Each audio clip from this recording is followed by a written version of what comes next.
one all to the Cinegeeks podcast, where movies, TV, and all things geek collide. My name is Roy, joined by my lovely co-host Angela. Heyo! Hi Angela. And today we will be talking about a movie that I have been so excited to see for a very long time, but we'll get to that in a bit. Okay? So first off, a bit of housekeeping. Yeah. We would just like to thank everyone who has helped us become the #1 film reviews podcast in the Philippines. Woo! On Apple Podcasts, yes. Yeah. Thank you, everyone. We are so thankful that you've chosen to spend your time, quote unquote, hanging out with us as we talk about the films and TV shows that we love. Or don't love. Yes, or don't love, of course. Or don't love. As well as some of the major geek stuff that makes our geek world go round. Yeah. Big thank you goes out as well to all the many listeners that have engaged with us on social media. Yes. By commenting and liking our Facebook page posts. So thank you for that. We And- see you. Yes, we love the response, the comments, the reactions to our posts. We thank you for engaging with us, our fellow Cinegeeks. And for those who have not yet been able to join the conversation, you can simply search for the Cinegeeks podcast on Facebook, like and follow our page. Also, we are on Threads, and we also have an Instagram profile as well. Yep. Also, for this episode, we have a fun contest planned for all of our Cinegeeks out there. So please stay tuned until the end of this episode. Okay? Yeah, that is a thank you, if you will, for our milestone Yes, that's being right. the top podcast in the Philippines. For film reviews. Yes, that's right. Before we again go to the movie of the week, next thing on our lineup today, we want to do something different. Yep. Go with a bit of geek news. Geek Yan, news. meron yeah. tayong konting mga geek stuff na nangyari over the past week. Yes, updates tayo. First off, we went to Toycon PH 2023. 2023. Yes. Yes. We went there last Friday, July 7. On the first day. On the first day, Yeah. yes. So it was a 3-day event. And there were a lot of guests, a lot of interesting exhibits. Yes. Angela, please, why don't you go ahead and take us through the awesome event that we went to? Well, we went on the first day, as I said earlier. We went with my niece, Kyla. So shout out to her. She was supposed to join us today, pero, school stuff. Yes, that's right. But of course, we'll have her next time. Anyways, the lines were pretty sparse naman. Since we purchased our tickets online, hindi na tayo pumila. We were able to enter the venue immediately. Yes. So that was very hassle-free. We arrived in the middle of a performance of this J-pop group. Yes, that's right. Yeah. We weren't able to get the name, pero They were awesome. they were awesome. Yeah. And, lots of cosplayers too around. Yes. They're everywhere. The exhibitors and the attendees as well. Actually, we arrived there. It was raining. Yeah. Oo, mga ganun. Parang Pa-start na. pa-start pa lang umulan. Tama. Oo, pero ang dami ng tao nung dumating Yes, tayo. Super. Pero, nakakatuwa kasi, although maraming tao, and there are a lot of snack stalls outside the venue. Hindi siya crowded, hindi siya masikip. There was enough space to move around and to walk around. Yes.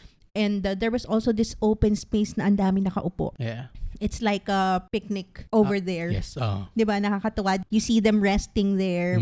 Siguro morning pa sila nandun. So, yeah, ayun. Some of the stuff we scored pala. We bought some movie posters. Yes. And official apparel, mga t-shirts. Yeah. And yung pinaka natutuwa talaga ako kasi when I entered the venue, nakita ko kaagad yung mga clip ng Sprouts. Yes. And yung Ducky. Sabi ko, hala, ang cute naman nun. Very, very subtle cosplay. So I looked for that stall kaagad. I bought some bean sprout clips pero hindi ako nakabili ng Duckies kasi ang bilis niya naubos. Ayun, highlight of our day. Actually, ito talaga yung sinadya ko. I wanted to meet Paul Medina Jr. of Pugad Baboy. Yes. Yes. Yeah. And I was literally gushing as in talagang ang wide ng ngiti ko. Parang kiling-kiling nakita ng artista. Kasi high school pa ako nag-iipon ng Pugad Baboy. So, yes. shout out to him. I bought everything in front of me. Sabi niya sa akin, hala, nabudol ko si ma'am. Oo nga. Tawa kami ng tawa. And then he was nice enough to oblige for groovy with us. Tapos katabi niya din si Tarantadong Kalbo. And I also bought his first book. Yes. And he also signed, they were all signed by the way. So, yun lang pinakagusto ko sa mga gantong events eh. You get to meet them. Actually, just to add, yung sinabi mo na kay Pugad Baboy, ako din, I've been collecting them since I was very young. So, mga high school lang din, same as you. And nakatutuwa ako kasi meron akong specific issue ng Pugad Baboy na gustong-gusto ko nun. Actually, hindi mas gusto. Yung second na pinakagusto ko, which is yung 10th issue niya, PBX. Yan. Nawala na yung unang copy ko before, pero yun nga, nakakuha tayo ulit ng bago. Yeah. Tapos, napapirmahan din Signed. natin. Signed. Yep. So, yes, that was it. Thank you for the wonderful story about our Toycon journey. Yeah. And hopefully, if I'm not mistaken, there is going to be a Northern Luzon edition of Toycon this coming August. You can just go ahead and visit their Facebook page. It's the first thing that will appear pag sinearch nyo yung Toycon on Facebook. So, go check that Yes, out. go check it out. Northerners. Yes. So, moving on to the next geek news. And this actually also goes back to another episode we did, the emergency podcast about Barbie and its controversy with the quote-unquote 9 dash line. Well, right now, sige, I'll let you do the honors. Go ahead. Sige. I was very excited to hear this news talaga. And I'm very proud of MTRCB for being so objective. Yes. And before we continue, just in case hindi nyo pa na Barbie has been allowed for release here in the Philippines. So it's going to release on July 19. Yay! Yes. And so, Jel, why don't you go ahead and read the exact MTRCB ruling regarding Barbie. Go ahead. Okay. I'm just gonna pick the relevant sections here. Sure. Go ahead. Considering the context by which the cartoonish map of the character Weird Barbie was portrayed in the film, the review committee is convinced that the contentious scene does not depict the 9 dash line. Instead, the map portrayed the route of the make-believe journey of Barbie from Barbie Land to the real world as an integral part of the story. Rest assured that the board has exhausted all possible resources in arriving at this decision, as we have not hesitated in the past to sanction filmmakers, producers, distributors for exhibiting the fictitious quote-unquote 9 dash line in their materials. Yes. So, MTRCB with a slightly spoilery ruling pa nga. Hindi nila chinek yun. Talagang, I mean, sure. Well, at least, di ba, alam natin na okay, hindi Weird siya, Barbie. Biglang, ay, wow, may Weird Barbie pala. Thanks for the spoilers, MTRCB. Pero, I commend them for not bowing down to international peer pressure. Just because one country made a hula-baloo about this na totally non-existent naman. Actually, kakatingin ko lang dun sa Facebook page ng MTRCB kanina. Meron na namang old man yelling at clouds. Nagsasabi na kakarmahin daw yung lahat ng pamilya ng board ng MTRCB kasi pinayagan daw yung Barbie na mag-show. So, ako kinomen ko sa kanya, ito ba yung map na sinasabi mong Flow China? Parang, it makes no sense. It's a kids movie.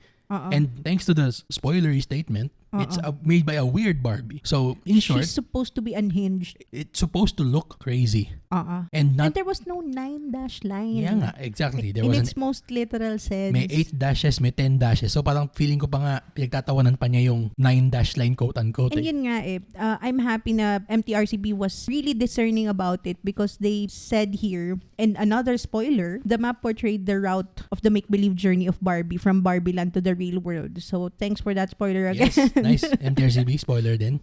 Okay.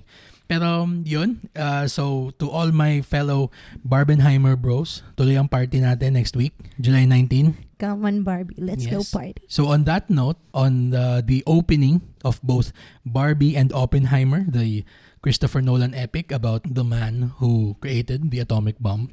Ever since nung in-announce siya na sabay siyang lalabas, talagang for some reason, the idea of it being a double feature has taken a life of its own. And so much so that still a running joke. Well, yun na nga. Hindi mo na nga alam kung kailan nagsisimula yung joke and kailan natatapos yung joke and it becomes sincere. Na talagang you have to appreciate it together. Baka malay mo, I mean, ito, after this, so I guess it's not a spoiler naman to say na the next episode of the Cinegeeks podcast will be a double feature as well yeah. of Barbie and Oppenheimer. So that may be a very supersized episode. Yes. Okay, so watch out for that. Yeah. Pero over in the United States, there is a report coming from the Hollywood Reporter stating that AMC, a huge theater chain in the States, reports 20,000 double feature purchases for Barbie and Oppenheimer.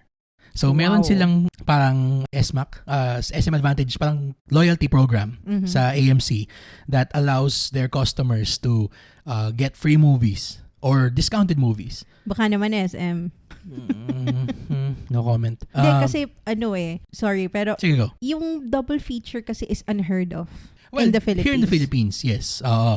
Pero siguro yung mga mas nakakatanda sa atin, yung mga talagang lola natin, aware sila dun na yung double feature na merong isang sine tapos pagkatapos nun rekta agad na merong kasunod. Siyempre kasi nung panahon na yon, pag sinabi mong pupunta ka ng sine, sinihan lang talaga siya. Oo, at saka it's a day out. It's a movie day out talaga. So, as much as possible, you want to maximize the time you spend outside enjoying the movies. So, kaya nauso yung mga double feature. Pero yun nga, bumalik lang siya in vogue ulit dahil nga, for some reason, and a very unlikely coupling pa. Exactly. Na talagang Barbie, Oppenheimer. Yeah. What do they have in common? Nothing. And yet, it's the most compelling double feature in the past, 10 years? Well, I haven't heard of a double feature even beyond 10 years ago. Yung parang pagsasabayin mo, pwede naman siguro yung mga parang thematic. Halimbawa, yung parang Avatar, tsaka Fern Gully, parang ganon. Na double feature siya kasi it's connected. Aside from it being almost about the same thing, it's almost the same movie.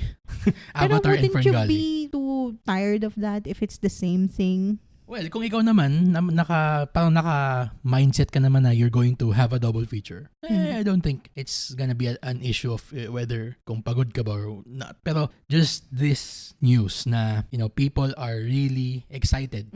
Not just for one or the other, but both. Yeah. And they want to see it together at the same time. So interesting. It's gonna be interesting. Yes, very, very interesting. And I hope this starts a trend of double features. Yes, and it's gonna be a good thing for cinemas, for movies in general. We support more filmmakers. Hopefully, they make more interesting fare na pwedeng talagang pagsabay. Yeah. So, that's it with our geek news. Okay, if you have anything that you want us to, discuss news-wise, you just go ahead and comment on our Facebook posts. Yeah. Again, that's the Cinegeeks podcast on Facebook. So, finally, we get to talk about the movie of the week. Yes. Yeah. We've been so excited about this ever since Mission Impossible Fallout came out. This is the rare franchise. The Mission Impossible franchise. It's the rare franchise that gets better with every entry that comes out. Yes. No? I agree. Na ever since nagkaroon tayo ng rock bottom, which is Mission Impossible 2, na course correct siya ng konti nung 3, tas yung simula 4, 5 hanggang 6 talagang ramp up siya. Talagang todo ramp up. And we get to, finally, Mission Impossible Dead Reckoning Part 1. Why don't you try to tell us about this in 2 sentences? What this movie is about? Kaya ba? Okay. Thanks for that question. Yes, you're welcome. Go. Yeah. 2 sentences. Ooh. It was bitten. Yes. So, papalitan natin yung nakalagay sa Wikipedia. Ano yung plot niya? It was bitten. Yan. Sobrang, actually, and I actually agree with you na it's the most appropriate way to talk about it without going into detail. Sobrang niyang bitin. Yes. Exciting, pero but bitin. Yeah. Yes. So, ako actually yung mas nag-introduce sa'yo itong series na to. Yes. Parang bininge natin yung 1 to 4 bago natin pinanood yung 5. Way back. No. And ever since, yun na nga, sinundan na natin siya. Siguro, off the top of your head, what did you think about this? You mean my second sentence? Pwede. Sure. Go ahead. Tom Cruise ex machina. Grabe, no? Talagang sheer force of will. Grabe. Pwede mong iharap si Tom Cruise kahit ano, sa ano na bagay. And just when you think that trailer shows every crazy thing he does in this movie, wala pa yun. Grabe, talagang ang pinaka natatawa ko doon is kitang-kita mo na talagang todo bigay siya eh. Talagang give it his all siya when it comes to making movies. And so much so na parang meron nata siyang cheat code for infinite stamina. Oo, no? Grabe na parang hindi siya napapagod. Takbo siya ng takbo. Ako yung napapagod eh. Oo. Parang pagkatapos nung may bawat scene na may hinahabol siya or meron siyang the signature Tom Cruise run. Oo, yun. Lalo na yun. Yeah. That moment. Parang pagkatapos niyan tumakbo, parang ikaw yung hingal na hingal eh. True. Na parang, wait, kalma. Pero pagkatapos ng takbo niya, 2 seconds later, takbo na naman ulit. Grabe Actually, talaga. hindi nga ako mistaken. Parang hindi ata tumigil yung takbo nun eh. Pagkatapos nung dun sa yung moment na yun, yung sinasabi natin. The real question is, alin dun? True. Any of the many Tom Cruise run. Dapat meron nga tayong gumawa ng video charting the distance Yes. of how far he runs Per movie. Yeah. No? Parang, And the totality of all the Mission Impossible movies, total distance ran. sa palagay mo, nakatakbo na siya ng isang marathon dun. 42 kilometers na? Tama. Oo. Sa palagay Wala mo, pa yun. Hindi ba? Oo. Baka dun sa part 2, tatapusin na niya yung butal. If you'll take into consideration yung mismong geographical factor. Kung hindi yung minutes lang na tumatakbo siya dun sa movie, pero yung point A to point B na distance talaga, in real meters. Tama. Ayoko na. Iniisip ko palang napapagod na ako. Grabe, talagang bawat Mission Impossible movie, cardio talaga. Ako naman, I thought it was still like with any other Mission Impossible movie. Talagang sobrang niyang exhilarating. It's an absolute thrill ride. Ito, siguro, alam mo yung nung sinabi ni Martin Scorsese na Marvel movies are like theme park rides. And I think he tried to say that with the best of intentions. Hindi naman niya siguro ginawang parang derogatory statement yun. Yeah. It was a big issue. Yeah, it did. It did become a big issue. Pero if you use that analogy here, it actually feels like a theme park ride in the best way possible. Nakakatawa nga sa kanya, para siyang, I don't know if you remember this. Para dun sa mga nakapunta ng Enchanted Kingdom in the late 90s, early 2000s, yung original na incarnation nung Rialto, yung motion simulator ride nila. Kasi alam ko ngayon para siyang 4D simulator na siya eh. So wala na akong alam dun. Tagal na tayo hindi nakapunta.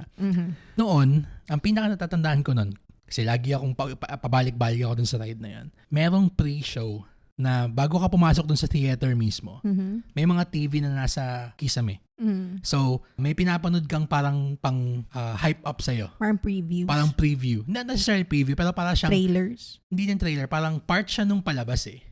Part siya nung palabas. Pero parang siyang prologue ba? Parang prologue siya nung ride. Na walang exciting thing na nangyayari. Parang ina-exposition dump ka lang. Siyempre, wala pang galaw-galaw na nangyayari kasi nakapila ka eh. Yung ganon. Pero pagpasok mo nung ride, katuktong nung kwento nung ride, yung pinapanood mo sa labas. Wow. Yun. So, pagdating mo sa loob, yun na. Yung the full 5-minute ride. Yun. 5 minutes lang siya? Pero grabe ng bata ako. Parang ang tagal-tagal niya. Parang ang sarap niya ulit-ulitin nun. Ako naalala ko lang ang tagal ko sa pila. Kaya yun kasi yung pinaka in demand na ride noon bago dumating yung Rio Grande Rapids. Yung Rialto, grabe yun, talagang pipila ka 1 oras para lang sa 5 minutes. 5 minutes, no? Grabe. Pero yung ganong structure niya, I felt that in this movie. Kasi for about the first, let's say 30 minutes or so, 30 to 40 minutes of the movie, wala masyadong action na nangyari. Puro siya setup. Yes. Puro siya yung tipong teasing you about the blow up that's about to happen. And introducing the new set pieces. True. That's very the true. The new characters as well. Yeah, we'll get to them in later on in spoilers. Pero yun, ganun yung sa kanya, na parang ang tagal niya na hindi nagkakaroon ng non-stop action. Yes. Pero kapag dumating na yung action, wala na siyang tigil. As in talagang tuloy-tuloy siya. So, kung yung first 40 minutes was anticipation, the last up, 2 hours. Yes, the last 2 hours is just pure action. Tuloy-tuloy. Siguro may mga 5 minutes na break. Pero pagkatapos ng 5 minutes na yon, okay, next. Boom. Next set piece. Go. Boom. Yun.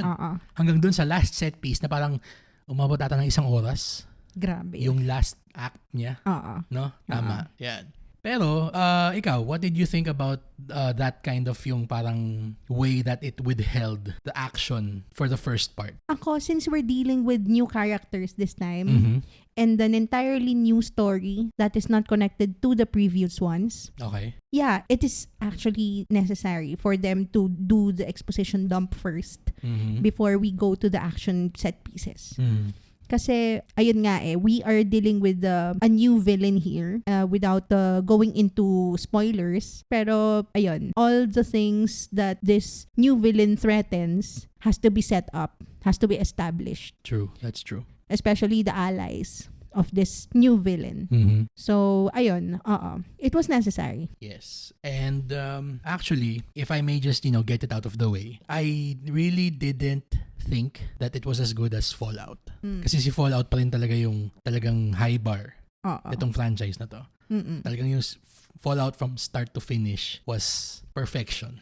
Talagang I can watch that movie over and over again and not get bored of it. Pero let me ask you this. Sige. Do you think that you only feel that way because it's just the part 1 of a 2-parter? Yun na nga Yun na nga yung thing nung dilemma ko Kasi I am going to say na I liked the movie.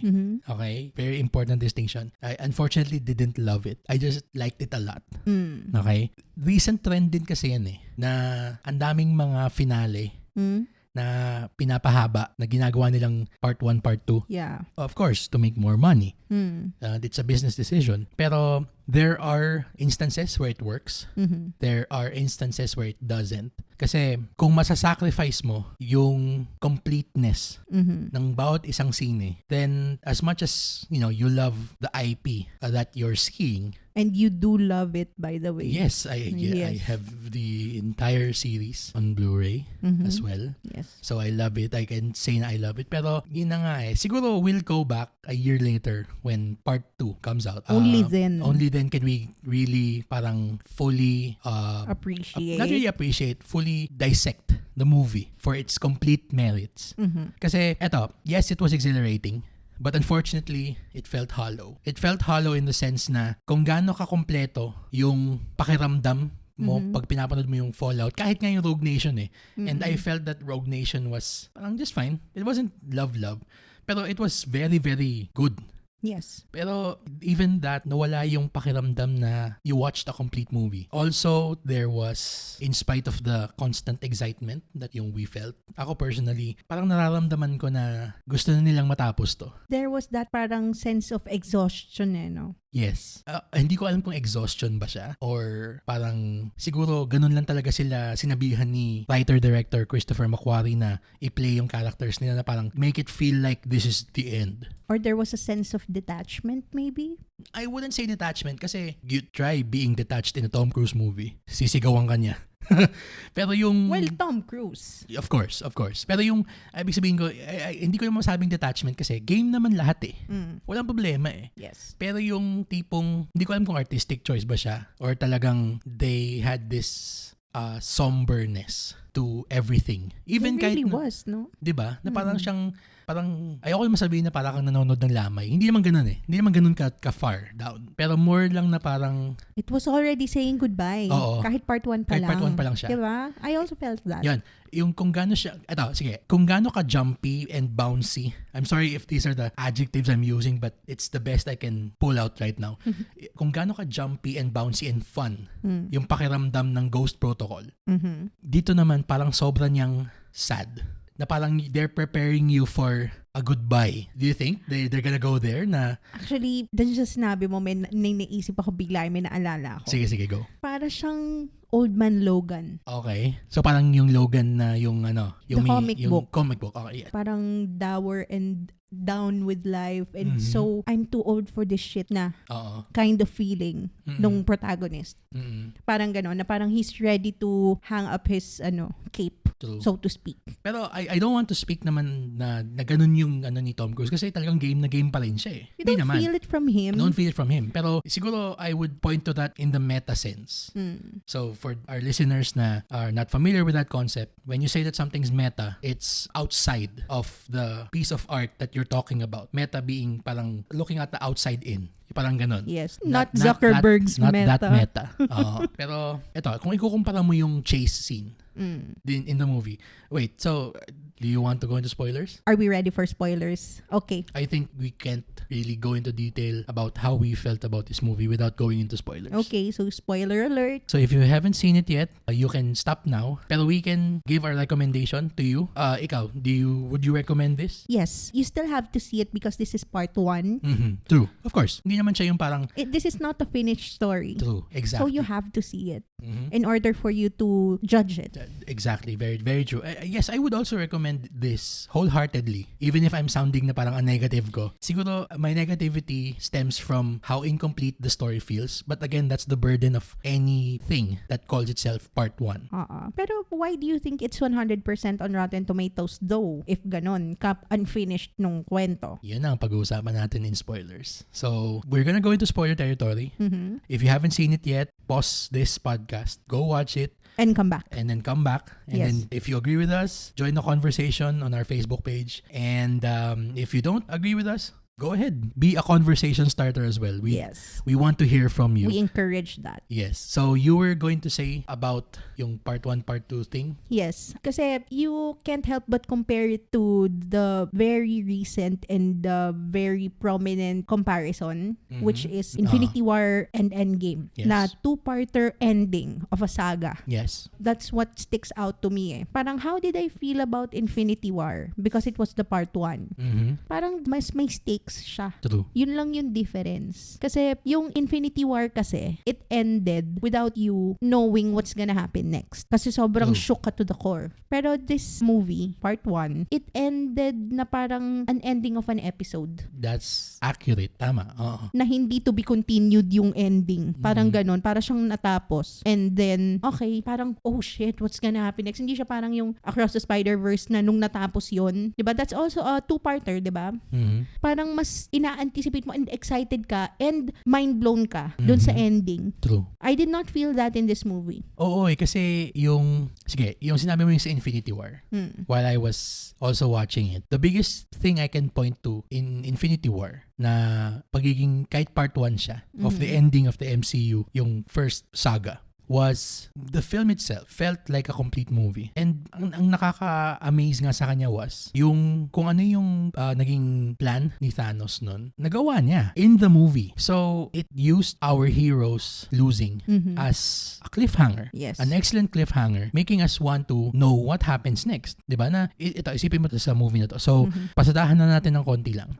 The movie deals with an AI. They call it the Entity. Now, the Entity is wreaking havoc sa mga computer systems and the internet worldwide.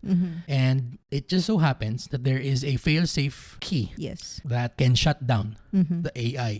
Now, there is a sequence that happens at the start. Long story short, nahiwala yung AI doon sa mga key. Now, the entire movie is Ethan and company and the bad guys and good bad guys and the bad good guys are all chasing after the key. Yes. The keys, actually. Keys. Cruciform. Sorry. Cruciform key. Yan. Ngayon, if we were going to use the Infinity War template, hindi ba dapat mas satisfying siya narratively? Hindi yung parang feel-good dopamine satisfying nga. Hindi ba mas satisfying siya na dapat nakuha nung kalaban yung key at the end? Kasi dapat yun yung magiging next mission ni Ethan. Yes. Find the bad guy. Because with the bad guy having the key, no, the world is going to end. Walang doom walang dread. Tama. Dun sa ending because Hunt got the key in the end. Yun, so parang it ended with a win for our heroes. True. So what's the stakes here? Unless he already has the key. He can destroy it. Exactly. It's the end. Exactly. Unless part 2 is going to end with him dying. So yun yung parang good dito, tas yung next ay parang yun yung bad,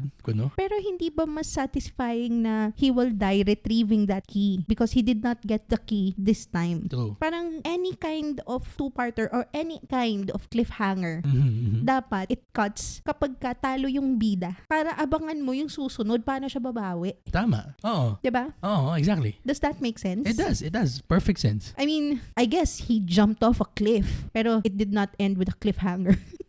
Ang corny. Ang corny. Sorry na. Okay lang. Pero I get exactly what you mean. Kasi, I mean, hindi ko alam kung dahil ba sa Filipino DNA natin na nakatatak na yung mga sine ni Fernando po na tipong yung matatalo yung bida sa simula pero the rest back siya sa dulo.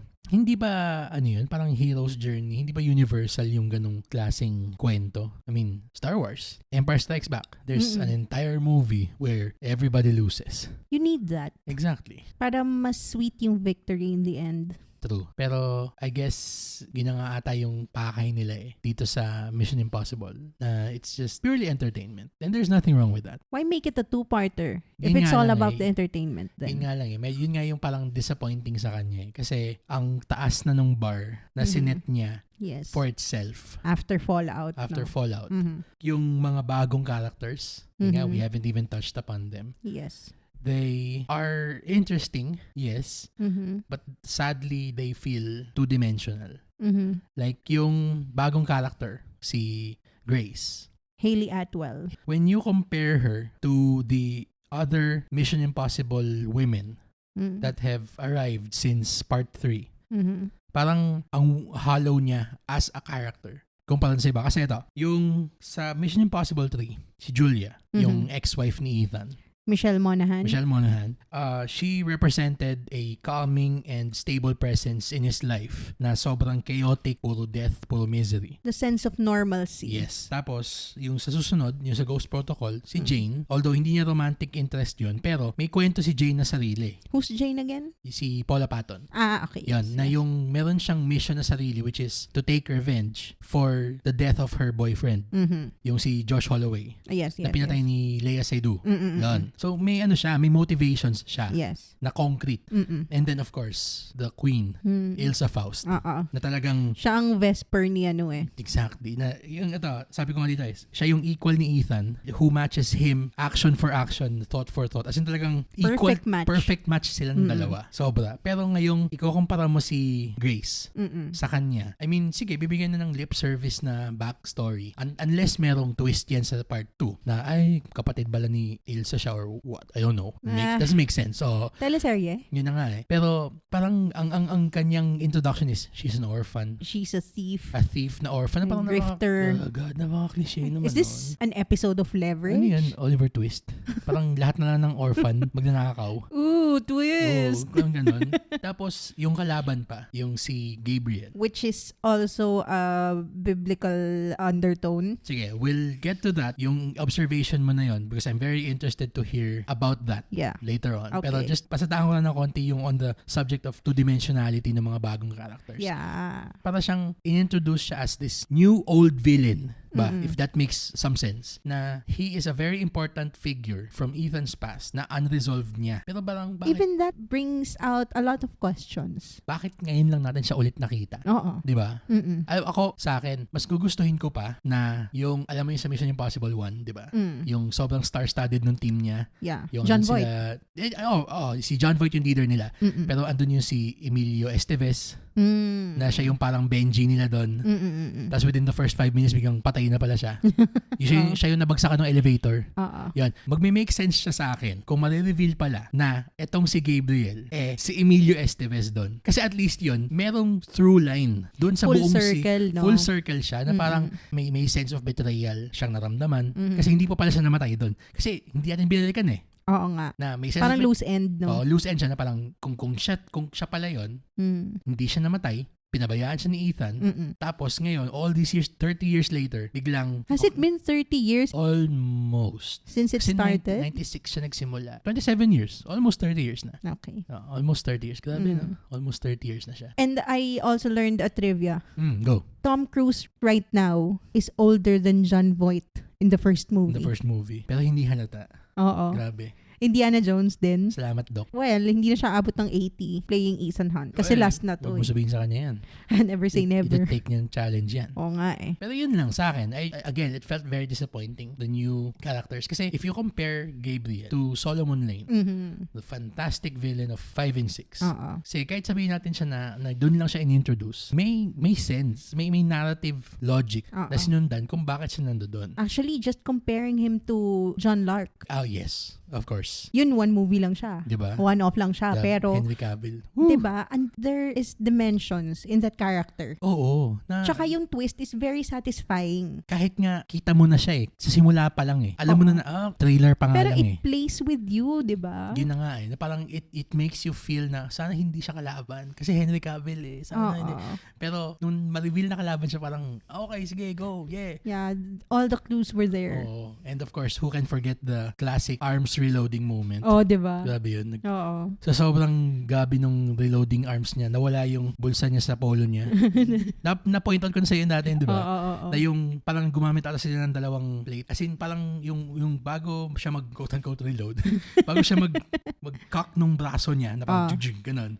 Meron siyang pocket sa polo shirt niya. Tapos pag ganun niya nung braso niya, biglang nawala. Doon sa next frame, as in nawala bigla yung long sleeves polo pocket sa harap. Ganun ka-powerful yung braso ni Henry Cavill na magically disappear yung mga bulsa-bulsa niya. Yeah, it has a life of its own. Diba?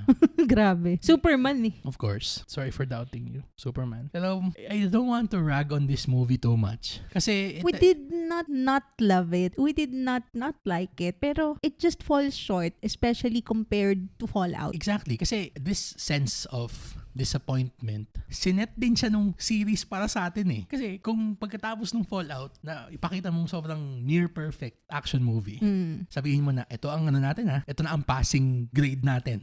99 na po ang passing grade natin dito. Tapos for the next one to dip in quality, it wasn't bad. It's not bad. It's a fantastic movie. We want you to still see it. Okay? You just don't expect an average movie from Tom Cruise after Top Gun. Oo. Ay, Diyos ko Mariose. After Fallout and Top Gun, this is parang medyo level down.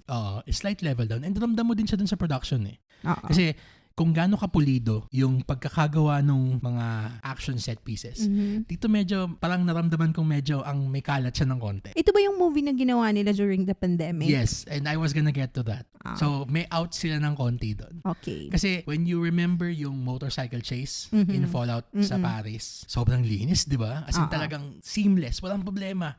Epic moment after epic moment doon. Pero ito, yung car chase nila in Rome felt so clunky. And also recycled. Oo. Kasi ang tagal ng, alam mo, nung nakita ko kahit dun sa trailer pa lang, sabi ko, this is John Wick Arc de Triomphe, yung doorless car, tapos chase.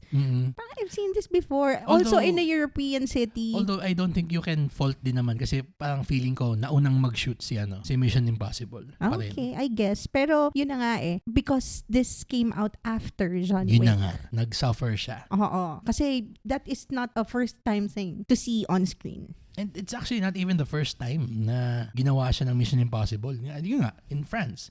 Oo. Diba? Medyo, recycled yung feel niya. Medyo step down. Talaga. Sige, let's stop shitting on this movie. It may sound like we are, pero trust us, we're not. We love it. We love it. We love this franchise so much that we expect more of it. Kasi the franchise also told us to expect more from it. I don't know if you'd agree with me, pero the only character that felt three-dimensional for me was the assassin Paris, played by Pom Clementif. Kasi, and she doesn't even have lines. Wala pa siyang lines masyado. It only felt three-dimensional kasi siya yung merong arc dun sa sine. Parang wala silang arc lahat.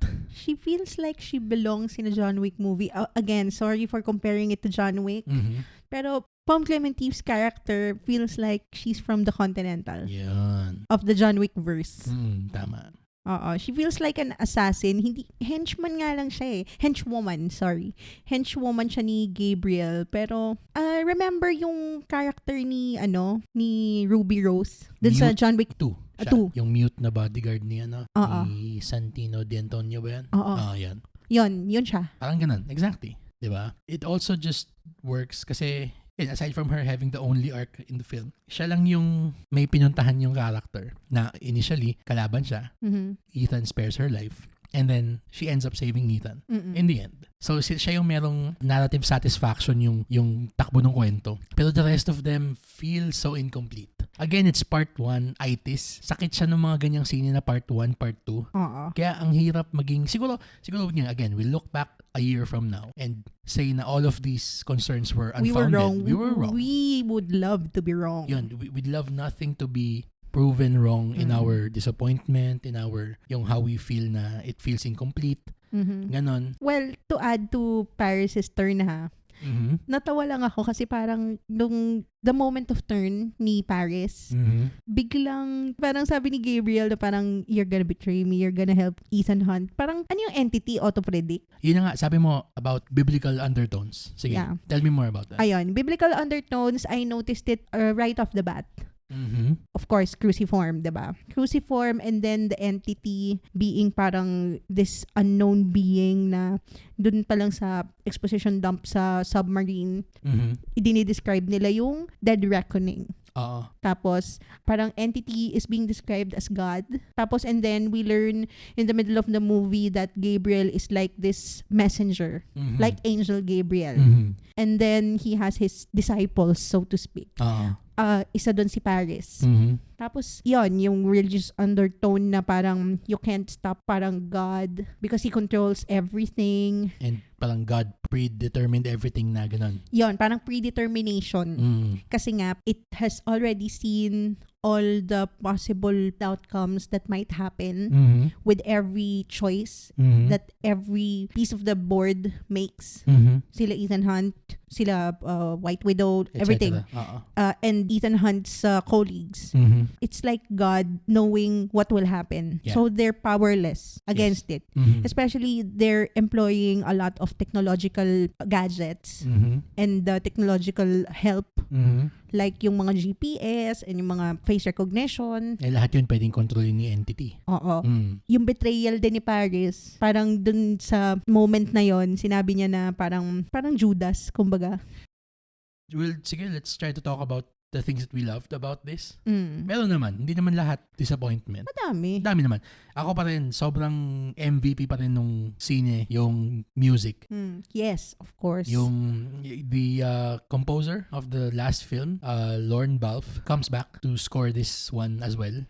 And as usual, yung percussive, propulsive score niya na puro bongos, talagang puro walang tigil yung walang tigil yung tunog ng bongos sa buong sine. Oo. Grabe. Oo. Ibang klase yung Kaya nandun yung intensity talaga dun sa music. Tapos, natutuwa din ako dun sa creative choices na ginawa ng bagong cinematographer nila. Fraser Taggart, he takes over Rob Hardy, the cinematographer from the last film. He tries to incorporate a mix of the old and the new. Na yung new being yung sleek look and the way that the camera captures the action from Mission Impossible 4 pa lang. Tapos meron siyang konting mga Mission Impossible 1 isms. Yung naka-Dutch angle yung camera na yung patagilid na ganon to signify na, something's off here. Yung mga ganon. Tapos may napansin din ako, hindi ko alam kung ikaw din nakita mo yun. Meron siyang parang may Sam Raimi na mga moves din. Yung parang biglang magsasnap. Which part? Yung dun sa simula, yung pinuntahan ni Ethan si Elsa dun sa desert. Sa desert. Yung nagsasnap zoom yung camera bigla, yung zhuk, mga ganun bigla. Oo nga, no? Parang siyang video game. Parang Sam Raimi na yung tipong yung parang Evil Dead. Yung parang gaganon bigla yung camera dun sa kanya. Parang nakisa, okay to Medyo nag-experiment yung yung DP. Although, yun nga, na-disappoint lang ako ng konti kasi hindi niya tinuloy na ganon. Pero, nandun yan, I appreciate the willingness to experiment and not, look the same. We wanna see new things always. Pagdating sa Mission Impossible, it's always groundbreaking. True. That's true. And by the way, sorry, go ahead. A Tom Cruise production. Oo. Ang laki nung sa simula. Diba? All caps bold. A Tom Cruise film. If I'm not mistaken. Production ba o film? A Tom Cruise film. Ooh. Diba? So talagang kanyang-kanya to. At hindi man nang lumabas yung hindi nagkaroon ng signature na end credits sa dulo. Oo nga. Ang naging end credits lang niya, end part 1. Tapos diretso crawl agad. Wala yung parang yung stylized na ending na yung tutugtugin yung theme na song tapos yung papakita yung mga naging past na scenes ng movie. Wala eh. Mas may siguro siya, mas may weight siguro siya kung hindi siya happy ending. Kung hindi siya victorious ending. Parang, again, Infinity War. oo. How Infinity War ended, yung silence na yon. True. Grabe yung impact nun. Hindi siya yung parang triumphant na ending. Talagang rekta agad crawl din siya. Di ba pag snap man yun, pagkatapos nung nag-rest na si Thanos, tapos biglang cut to black. Biglang piano. Tapang, no? Oo. Yun yung talagang isa sa mga one of the greatest movie-going moments of the 21st century. One of the greatest cliffhangers. Ever. Oo. And siguro in closing na lang, we enjoyed it. And of course, we're gonna see it again at least one more time. Just so we see if how we feel stays the same. This is more siguro parang knee-jerk reaction. Yeah. Just seeing the movie once. No? Hindi nga, don't get Pero me nga, wrong. we have to be forgiving about it kasi nga, part 1 pa lang siya. This is just half of the entire story. Yeah, I guess. And ako din, sige, for people who are listening, full disclosure, Angela knows this very well. I did not used to be this critical of anything at all. Ako si creature of hype. Talagang kahit sobrang glaringly bad na, kaya ko siyang i-forgive.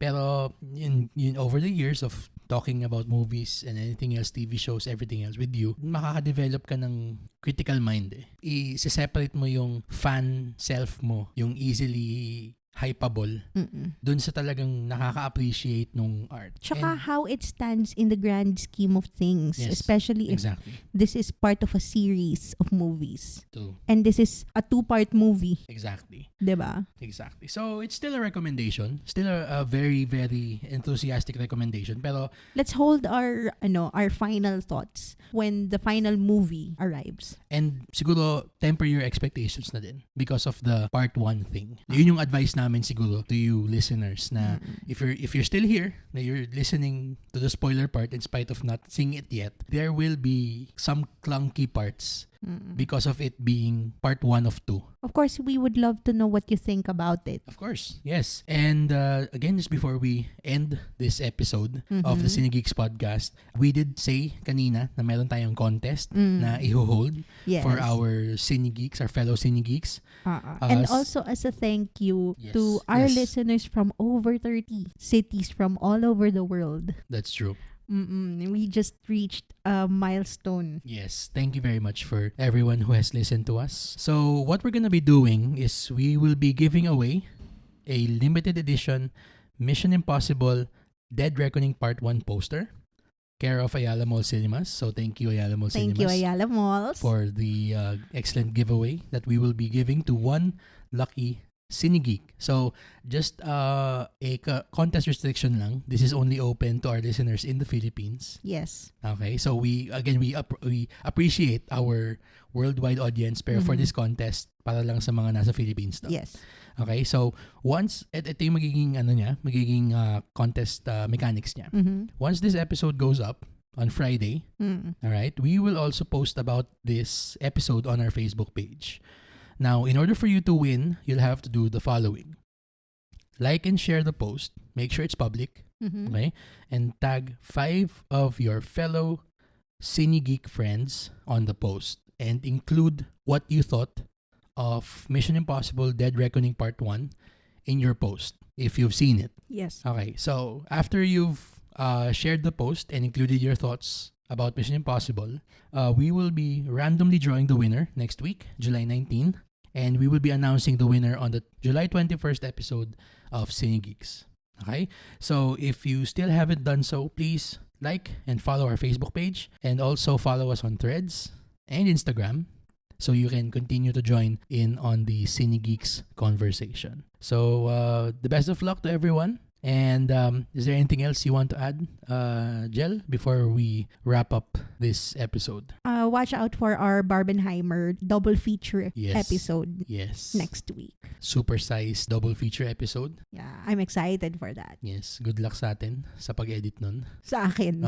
Yes, exactly. Oo. Good luck. So, that's it, I guess. That's it for this Cinegeeks episode of the podcast talking about Mission Impossible Dead Reckoning Part 1. We hope that wherever you are, you have a great rest of your day. And so for my co-host Angela, again, this is Roy. Thank Thank you once again for listening to the Cinegeeks podcast, where movies, TV, and all things geek collide.